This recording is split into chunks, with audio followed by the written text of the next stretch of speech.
Orséis dit-il. Si Nésa, son demi-frère, n'aurait pas dû être conçu, cette demoiselle, elle, n'était absolument pas prévue au programme.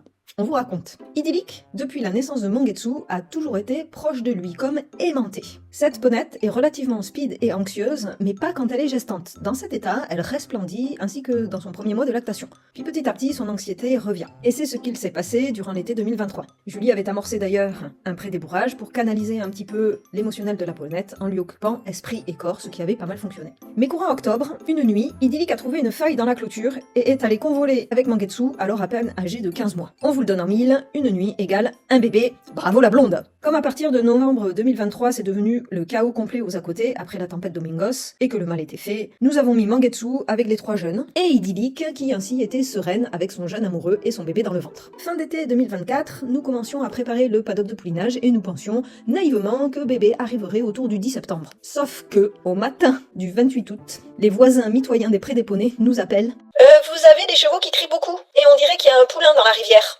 Mais quoi? Ah ben oui, effectivement. Oh bordel de bordel. Décidément, Idyllique ne fait rien comme les autres. Nous sortons le bébé indemne de l'eau. Ouf, c'est une minuscule pouliche rousse, presque zin. Ah mais mince alors. Encore une fois, la loterie de la génétique nous a fait un pied de nez. Ils sont où les immenses marquages blancs des parents? Bref, de retour aux installations, on se remet de nos émotions et on essaie de rééquilibrer les groupes car Idyllique ne doit surtout pas refaire de bébé pour 2025. Il y en a déjà 3 en route. Finalement, c'est un bonheur cette pouliche. Passé la déception de sa couleur banale, elle est vraiment très très belle. Et c'est aussi la première fille de Mangetsu. Elle est dégourdie, hyper speed et hyper calme à la fois, curieuse, ultra friendly et franchement bien faite. Comme la demoiselle est née dans la rivière et semble passionnée par l'eau, elle s'appellera Orséis, comme la naïade d'une chute d'eau de Thessalie. Orséis a été et est une pouliche très facile, très adaptable, très joyeuse. Elle est réfléchie, elle comprend très vite, elle a beaucoup de caractère mais jamais contre l'humain. Malgré notre attachement pour cette petite beauté, nous lui cherchons une famille. Son petit gabarit n'est pas ce que nous voulons développer pour nos futurs mulets. Elle pourrait, comme son demi-frère, intégrer un élevage de poneys de sport ou encore un club ou une écurie de propriétaires, orienté, complet CSO ou même western, équitation d'extérieur. Orséis pourra tout faire tellement elle est polyvalente dans son corps et dans sa tête. Orséis peut aussi être laissée en pension éducation chez nous jusqu'à ses 4 ans. Et même après, elle nous dérange pas. Nous serions ravis d'accompagner un jeune couple à se former, comme pour Nimrod. Avis aux amateurs de petites bombes, Orséis est une voleuse de cœur qui ne demande qu'à vivre des aventures avec son futur humain à elle.